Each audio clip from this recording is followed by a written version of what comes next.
চলে যাচ্ছি আমাদের ঘটনায়। সাজ্জাদ মিরপুর 2 বড়বাগ থেকে এই ঘটনাটি পাঠিয়েছেন। তিনি লিখছেন, আসসালামু আলাইকুম রাসেল ভাই ও লিসেনার্স, আশা করি মহান আল্লাহর রহমতে ভালো আছেন। প্রথমে রাসেল ভাইকে জানাই অনেক অনেক ধন্যবাদ। 9-10-2022 সানডে স্পেশাল এপিসোডে আমার পাঠানো ইমেলটি মৃত্যুর পরে ফিরে আসা পড়ে শোনানোর জন্য। ইমেল পাঠানোর উৎসাহ আরো দ্বিগুণ হয়ে গিয়েছে, তাই আমি আরো একটি ঘটনা লিখতে বসলাম। এই ঘটনাটি আমার নিজের সাথে ঘটেছে এবং কিছু ঘটনা আমার ফ্যামিলির সাথেও ঘটেছে। ভালো লাগলে পড়ে শোনার অনুরোধ রইল। চলে যাচ্ছি ঘটনায়।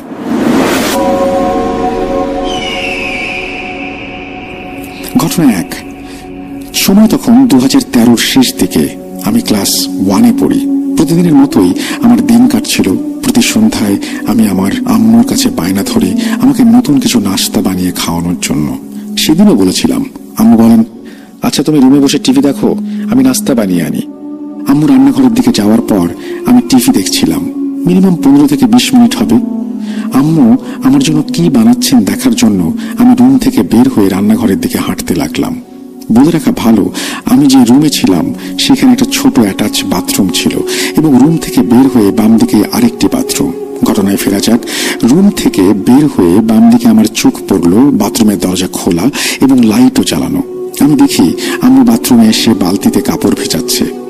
তখন পরনে আমার আম্মু কালো লাল রঙের জামা পরেছে, কিন্তু কিছুক্ষণ আগেও তো আম্মু হালকা নীল রঙের কাপড় পরেছিলেন।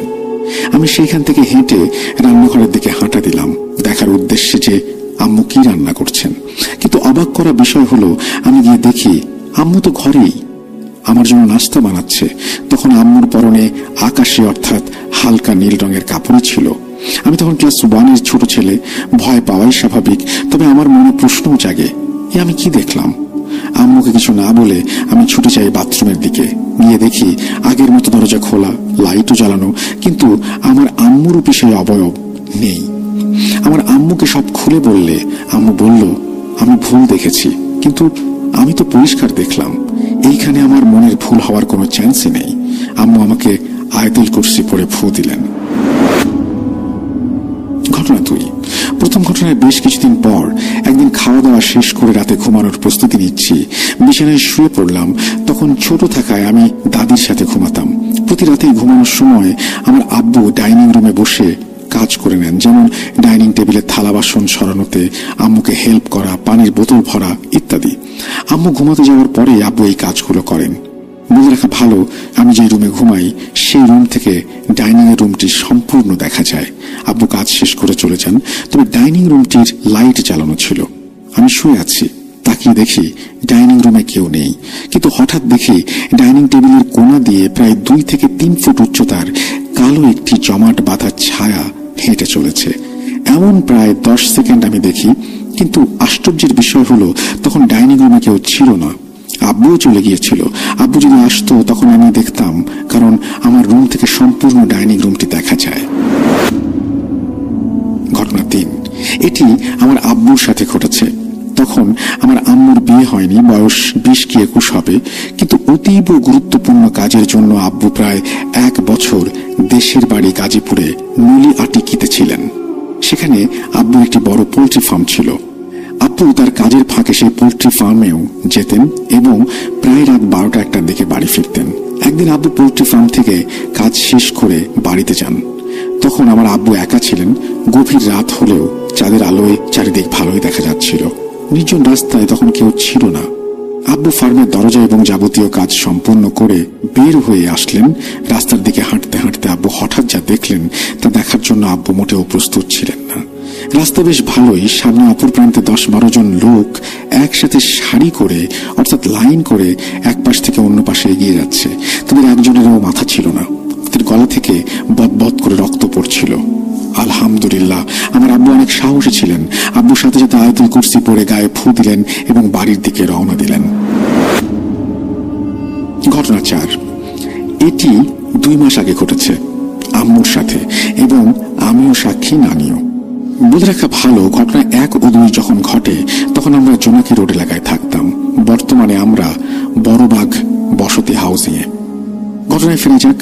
আমার নানি মাঝে মধ্যেই আমাদের বাড়ি আসেন এবং 6-7 দিন করে থেকে যান। 1.5 মাস আগে আমার নানি যখন আসেন এবং নানি আমার খালা নিপা খালার সাথে কথা বলার জন্য ভিডিও কল দেন। বলে রাখা ভালো, নিপা খালার বাসা কুড়িল বিশ্ব রোড। সেখানে আমাদের বাসার পাশেই আমার খালুর আরেকটি জমি আছে, সেখানে বিল্ডিং নির্মাণের কাজ চলছে এবং এই কাজের মূল দায়িত্বরত হলেন আমার মামা, বাবু মামা। আমার আম্মু এবং নানি যখন নিপা খালার সাথে ভিডিও কলে কথা বলছিলেন, তখন নিপা খালার বাড়িতে খালা এবং খালাতো ছোট ভাই ছাড়া কেউ ছিল না। খালু ছিলেন অফিসের কাজে। আম্মু কথা বলার এক ফাঁকে খালাকে বললেন, নিপা, বাবু ভাই পিছনে বসে একা একা কি করেন? খালা বললেন, তুমি কি বলছো এসব? বাবু তো ওর কাজ শেষ করে বিকেলেই চলে যায়, তুমি ভুল দেখেছো। আম্মু বললেন, কি বলছো এসব? আমি মাত্র দেখলাম, আম্মুও দেখলো বাবু ভাইকে। বাবু ভাই সাদা পাঞ্জাবি, পায়জামা, টুপি পরে পেছনে চেয়ারে বসেছিলেন এবং আমার দিকে তাকিয়ে হেসে উঠছেন। নানি বললেন, নিপা, ডিনা সত্যি বলছে, আমিও বাবুকে দেখেছি। এই বিষয়ে আর কথা না বাড়িয়ে তাদের কথা তারা শেষ করে দেন, ফোন রেখে দেন। এইখানে একজনের মনে ভুল হলে বোঝা যেত, কিন্তু আমার আম্মু এবং নানি দুজনেই তখন বাবু আমাকে দেখেছিলেন। তাদের কথা বলার সময় আমিও সেই রুমে ছিলাম, কিন্তু আমি ফোনে ব্রাউজিং করছিলাম, তাই ভিডিও কলের কথা আমার মাথায় ঢুকছেনি। কিছুক্ষণ পরে আব্বু আসলেন বাসায়। আম্মু আব্বুকে বলার পর বললেন, আরে এগুলো তোমার মনের ভুল, বেশি ভেবো না। কিন্তু আম্মু বললেন যে আম্মু সত্যিই দেখেছেন, নানিও দেখলেন মামাকে। আব্বু আম্মুকে বললেন, আচ্ছা এক কাজ করো, বাবু ভাইকে ফোন দিয়ে সব বলো। আম্মু তখনই বাবু আমাকে কল দিলেন এবং সব খুলে বললেন। এরপর মামা বললেন, নিপা বাসার কাজ শেষে আমি বাড়িতেই এসে পড়েছি, এতক্ষণ ধরে আমি বাড়িতেই ছিলাম, এত কিছু ভাবিস না। বলে রাখা ভালো, নিপা খালার বাসা থেকে মামার বাড়ির দূরত্ব প্রায় 1 থেকে 1.5 ঘন্টার, তাই এত অল্প সময়ে এক জায়গা থেকে অন্য জায়গায় যাওয়া সম্ভব না। আমার আব্বু আমার আম্মুকে বললেন, তুমি কিছু দেখেও থাকো তাহলে ভালো কাউকেই দেখেছো, এত কিছু ভাবার নেই। ঘটনা 5, এটি বেশ কিছুদিন আগে ঘটেছে আব্বুর সাথে। রাতে ঘুমানোর সময় আমার ছোট বোন মাঝখানে এবং আমার আম্মু বিছানায় কোনায় ঘুমায়। সেদিন আব্বুর ঘুম ভেঙে যায়, তখন কয়টা বাজে খেয়াল করিনি। আব্বু দেখলেন জানালার অপর প্রান্তে অর্থাৎ বাইরে একজন বৃদ্ধা মহিলা আব্বুর দিকে তাকিয়ে আছে। বলে রাখা ভালো, আমরা 5 তলাতে থাকি। আব্বু এই দৃশ্য দেখার পর দোয়া কালাম পড়ে আবার সেই জায়গায় তাকিয়ে দেখেন কেউ নেই। আম্মুকে তখন কিছু বলেননি। পরের দিন সন্ধ্যায় আমরা যখন একসাথে ছিলাম তখন সব বলেন। এগুলো ছিল বাস্তব জীবনে ঘটে যাওয়া কিছু ঘটনা। চলেন এখন স্বপ্নের ঘটনায় যাওয়া যাক, যা ঘটেছে আমার সাথে। তখন 2020 করোনা মহামারীর জন্য দেশের সকল শিক্ষা প্রতিষ্ঠান বন্ধ হয়ে যায় অনির্দিষ্টকালের জন্য। এই লম্বা ছুটিতে আমারও জীবন কাটছিল যেমন 10টা স্টুডেন্টের কাটে। বলে রাখা ভালো, আমি যে রুমে ঘুমাই সেই রুমে বিছানা রুমের ডান দিকে এবং দাদির বিছানা বাম দিকে। স্বপ্নের ঘটনাতে দাদিকে কেন উল্লেখ করলাম? স্বপ্ন 1। রাতে ঘুমানোর পর আমি একটি স্বপ্ন দেখতে আরম্ভ করলাম। স্বপ্নটা যেমন ছিল, আমি একটা বিশাল বড় মরুভূমি জায়গায় এবং সেখানে অনেকজন আর্মি অফিসার। তখন গভীর রাত, তাদের হাতে রাইফেল এবং অন্যান্য অস্ত্র।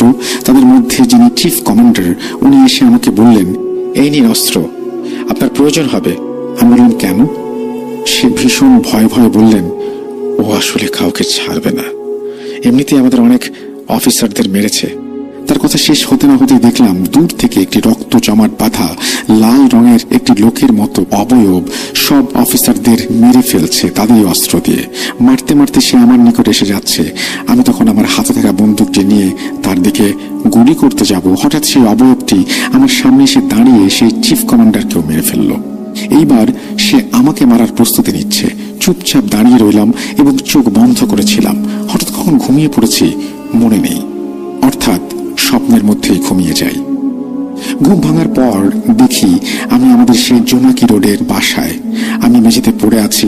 হঠাৎ আমার চোখ পড়ে রুমের ডান দিকে সেই জানালা এবং জানালার ওপারে রুমে থাকা বারান্দায়। সেই ভয়ঙ্কর লাল অবয়বটি বারান্দায় বসে আছে। মনে পড়ে যায় কিছুক্ষণ আগে ঘটে যাওয়া ঘটনা। আমি দ্রুত রুমের সাথে থাকা অ্যাটাচ বাথরুমে গিয়ে দরজা বন্ধ করে বসে থাকি। দরজায় কিছু ছিদ্র থাকায় আমি বাইরে দেখার চেষ্টা করি। হঠাৎ দেখি আমার দাদি রুমে। আমি সাহস ফিরে পাই এবং দরজা খুলে রুমে দেখি দাদি আমাকে বলছে, চল বাসায় চল। আমি এবং দাদি ধীরে ধীরে রুম থেকে বের হতেই হঠাৎ সেই লাল অবয়ব ভয়ঙ্কর একটি চিৎকার দেয়, কই যাস তোরা? এই বলে সে এক হাসি দেয়। তার হাসি এমন শব্দ ছিল যেন মনে হয় কোনো হিংস্র জন্তু হাসছে। আমি আর দাদি পিছু ফিরে যাই, কিন্তু এভাবে কতক্ষণ? হঠাৎ আমার আব্বুর ডাক। আমাকে ডাকছেন আব্বু, বলছেন এদিকে এসো। আমি সাহস সঞ্চার করে বারান্দার দিকে কিছু কদম এগিয়ে দেখি আব্বু বসে আছেন। আমাকে বলছেন, এই কই যাও, এদিকে আসো তো। আমি তখন দেখি আব্বু এখানে, তাই আমি এগিয়ে যাই। বারান্দাতে যেই না ঢুকবো, বারান্দার সেই অবয়বটি দেখি বসে আছে। তার সমস্ত শরীর ছিল লাল বর্ণের, যেন মনে হচ্ছিল জ্বলন্ত লাল কয়লা। তার চেহারা ছিল প্রচন্ড রাগ, দাঁতের সাথে দাঁত লাগিয়ে টিটমিট করে আমার দিকে তাকিয়ে আছে। আমি সাথে সাথে পিছিয়ে ফিরে আসি, সেও আমার দিকে তেড়ে আসে। দাদি দোয়া পড়তে শুরু করলেন। আমি পাশে থাকা একটি লাঠি পড়া দেখতে পেয়ে লাঠি উঠিয়ে জোর গলায় আল্লাহু আকবার লা ইলাহা ইল্লাল্লাহু মুহাম্মাদুর রাসূলুল্লাহ বলতে বলতে সেই অবয়বকে মারতে থাকি। মারার এক পর্যায়ে দেখি অবয়বটি আকারে ছোট হয়ে যাচ্ছে এবং সে চুপচাপ এক কোণায় পড়ে আছে। তার মুখে একটু হাসি তখনও। আমি তাকে আবার মারা শুরু করি। মারতে মারতে আমি ক্লান্ত হয়ে যাচ্ছিলাম। হঠাৎ আমার ঘুম ভেঙে যায়। চোখ খুলে দেখি তখন মধ্যরাত। আমি আমার বিছানাতে, ঘামে ভিজে গিয়েছে আমার পুরো শরীর। বুক এতই ধরফর করছে যেন মনে হচ্ছিল এতক্ষণ আমি দৌড়াচ্ছিলাম। মনে পড়ল সম্পূর্ণ স্বপ্ন। ভয়ে সেই রাতে মাথার বালিশকে জড়িয়ে ধরে ঘুমিয়ে যাই। পরদিন সকালে উঠে আম্মুকে সব বলার পর আম্মু আয়াতুল কুরসি পড়ে ফু দিলেন এবং বললেন রাতে দোয়া কালাম পড়ে ঘুমাতে। স্বপ্ন 2। রাসেল ভাই, মনে আছে ভূত.কমের মডারেটর ভাইদের কম্বো স্টোরি নীল পাথর?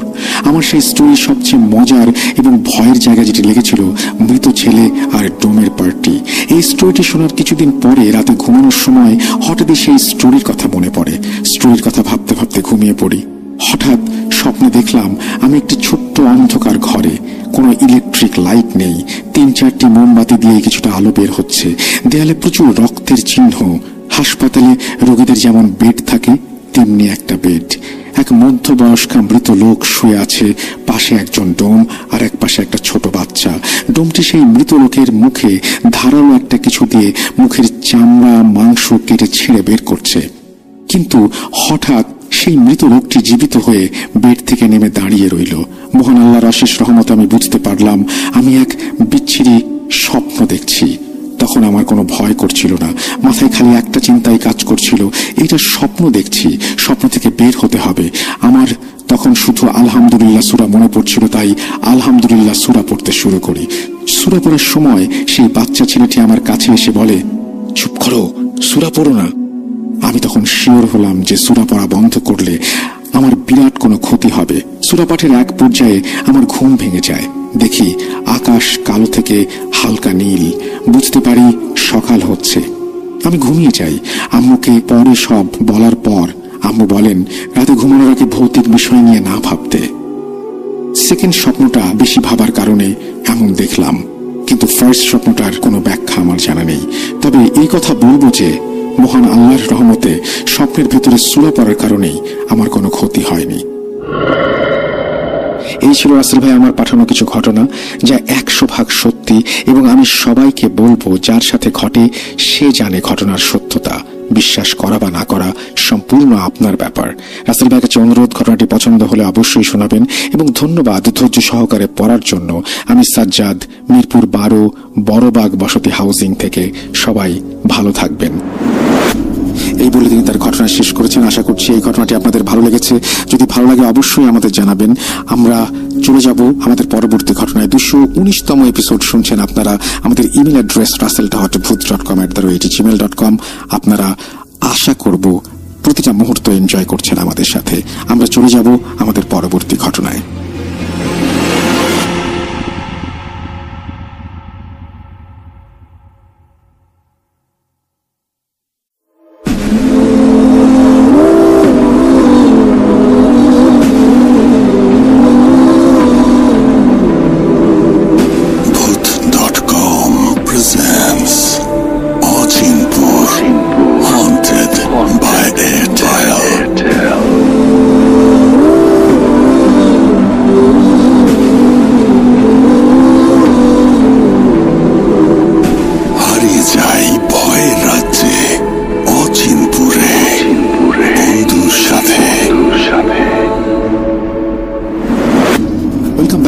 সবাইকে আরো একবার স্বাগত জানাচ্ছি। আমি রাসেল। আশা করছি আপনারা সবাই ভালো আছেন আর ভালোর দলে আছেন। আমিও ভালো আছি, ভালোর দলে আছি। আমরা 219তম এপিসোড করছি যখন ঈদ একেবারেই সামনে, এবং আপনারা ঘটনা পাঠাচ্ছেন, আমরাও প্রস্তুতি নিচ্ছি আপনাদের একটা স্টুডিও এপিসোড উপহার দেবার জন্য।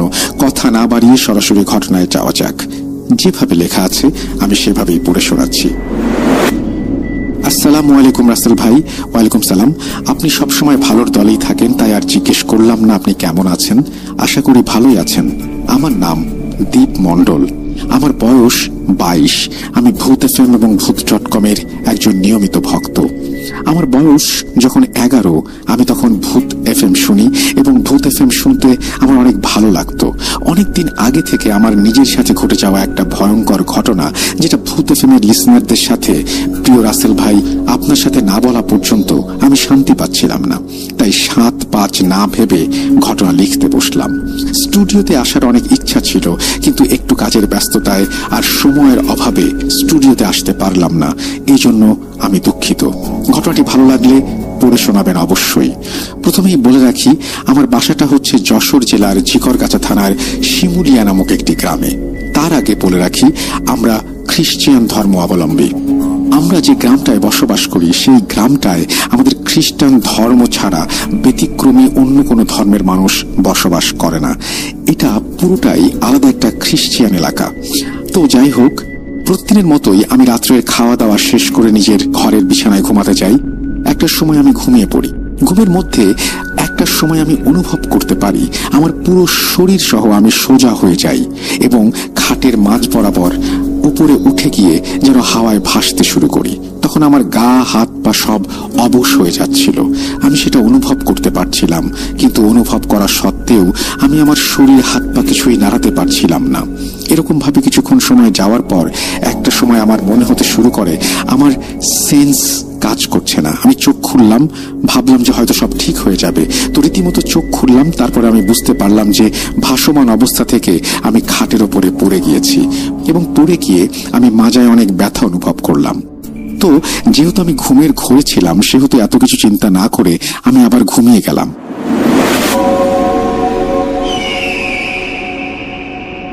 সেদিন রাতে আর তেমন কিছু হলো না। ঠিক তার পরের দিন রাতে আমার সাথে সেম কাহিনী ঘটে।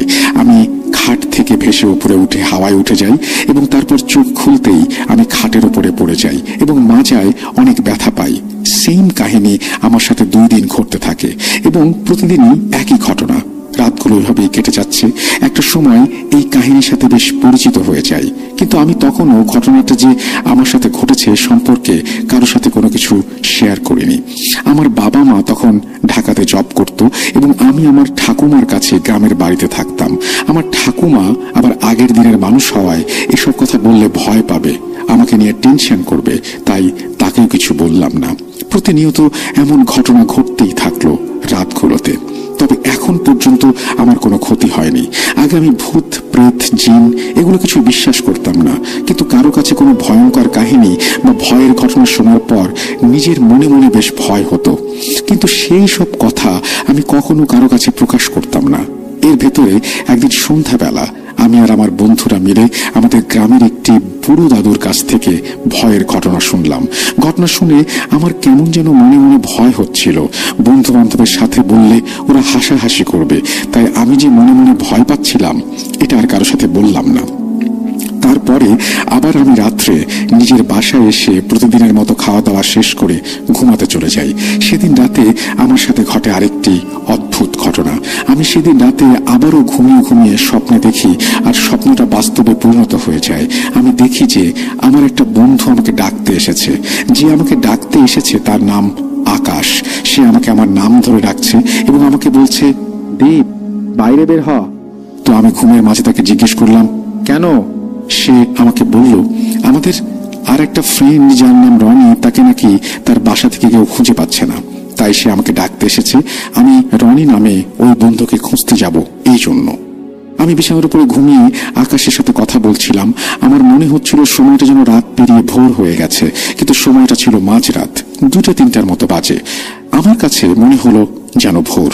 মনে মনে ভাবলাম এদিকে রনিকে খুঁজতে যেতে হবে, তার ভেতরে আবার ভোর হয়ে গেছে। তাই এত কিছু চিন্তা না করে ঘুম ঘুম চোখ নিয়ে বিছানা থেকে উঠলাম এবং নিজের রুমের দরজা খুলে বাইরে বের হলাম। মেইন গেট যখন খুলতে যাব তখন দেখি দরজায় তালা দেয়া।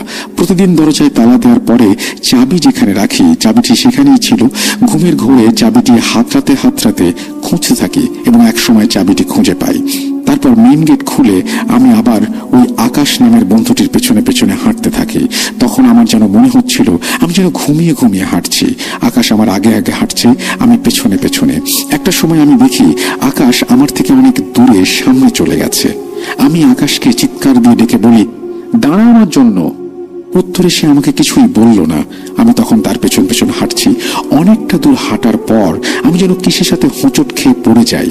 তারপর আমার আর কিছু মনে নেই। এর পরের দিন সকালে আমি নিজেকে আবিষ্কার করি বাসায়। আশেপাশে অনেক লোকের ভিড়। আমার সাথে কি হয়েছে এবং আমি কোথায় গিয়েছিলাম এই কথা আমার ঠাকুমা আমার কাছে জানতে চাওয়ায় আমি তাকে আস্তে আস্তে আগের সব ঘটনা খুলে বলি। কি হয়েছে সেটাও বললাম। তারপর ঠাকুমা আমাকে বলল রাত্রে নাকি তার হুট করে ঘুম ভেঙে যায় এবং সে আমার রুমের দরজা খোলা দেখতে পায়।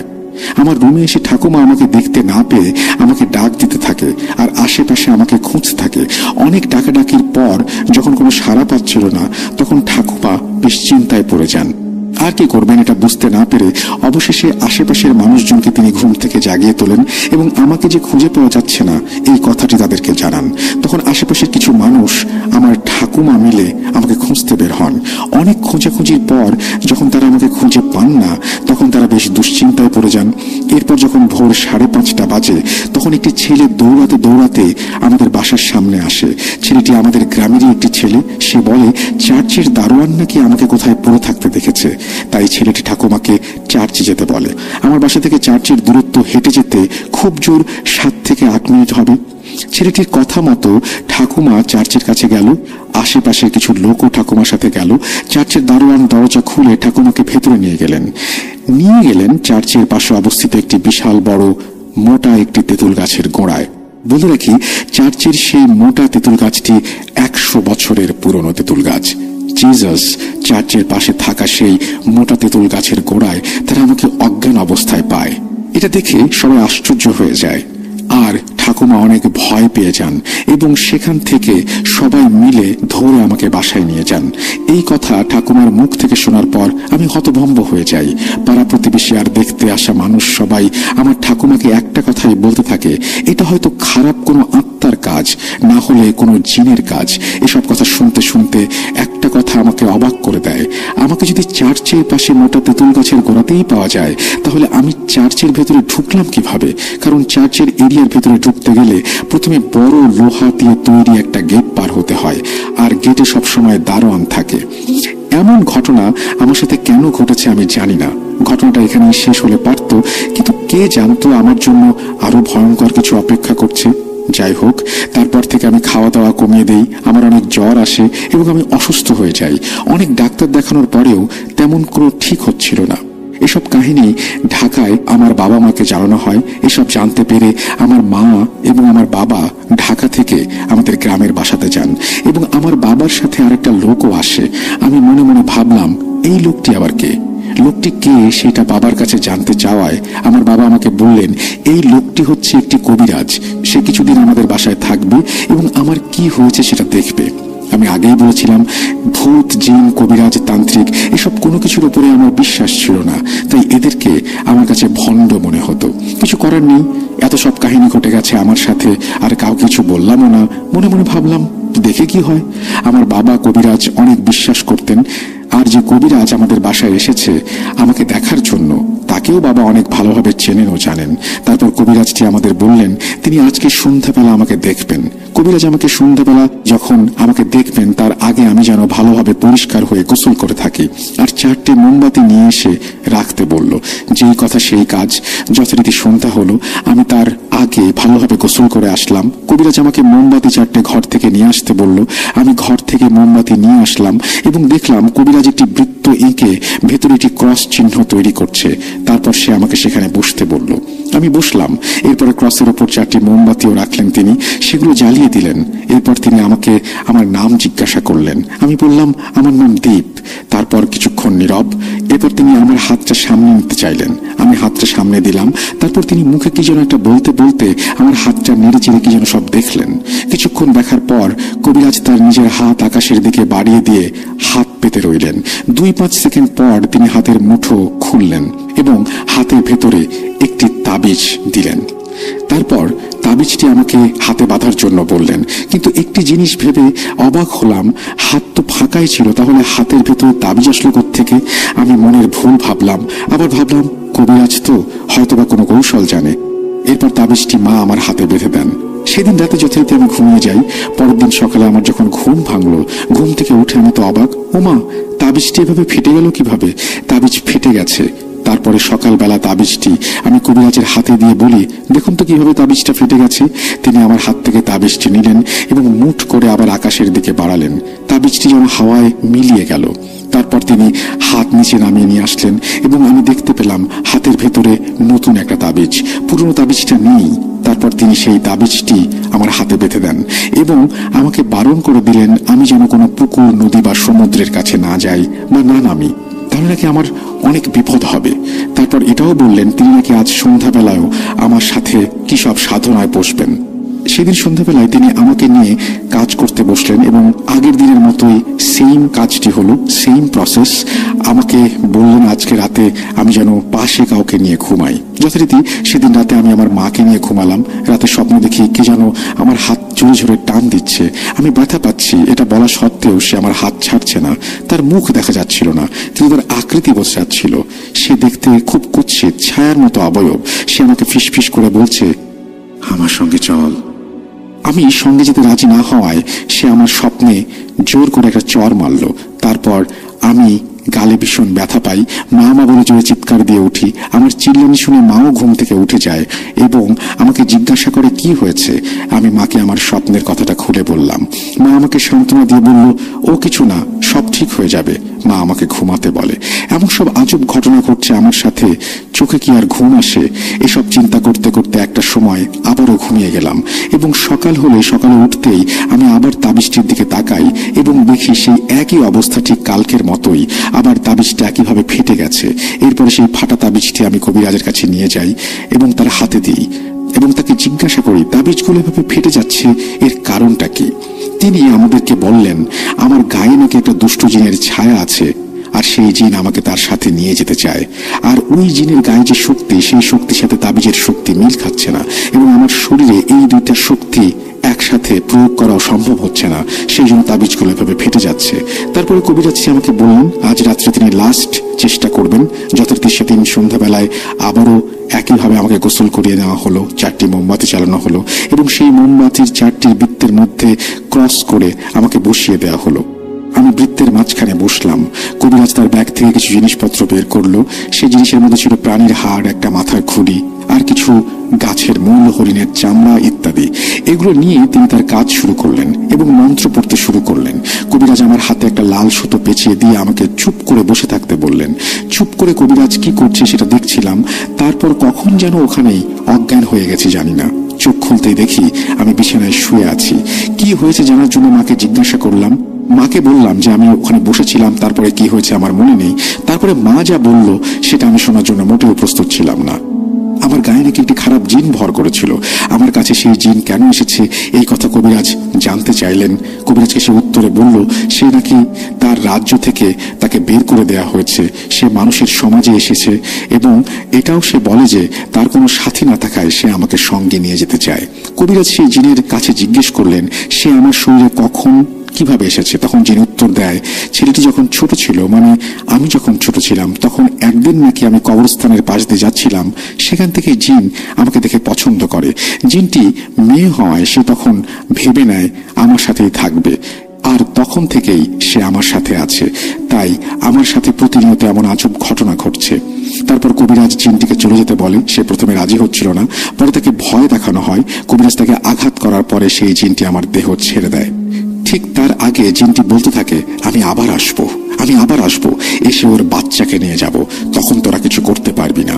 এই কথাটি বলতে বলতে জিনটি আমার শরীর ছেড়ে দেয় এবং আমি মাটিতে লুটিয়ে পড়ি।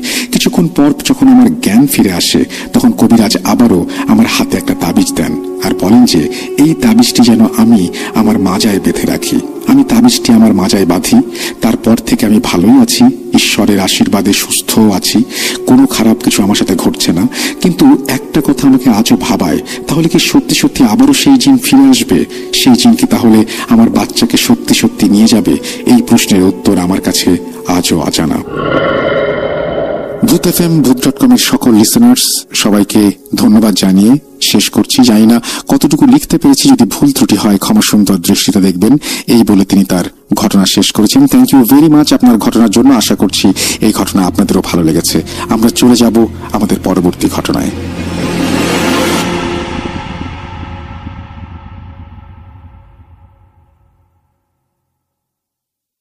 Welcome back. আপনাদের সবাইকে অনেক অনেক ধন্যবাদ এতক্ষণ পর্যন্ত আমাদের সাথে থাকার জন্য। অনেক অনেক শুভকামনা রইল।